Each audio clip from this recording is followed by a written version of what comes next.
നാട്ടിലെഴുതാം.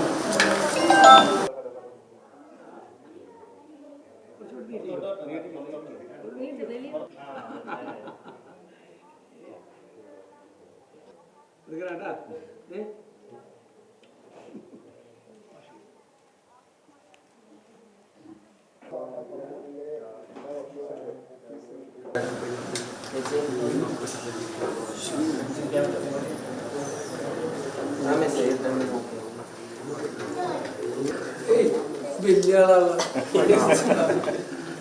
മനസ്സിലായി.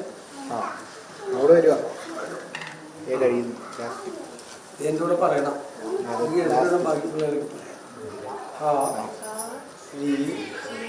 ശ്രീ ഗണ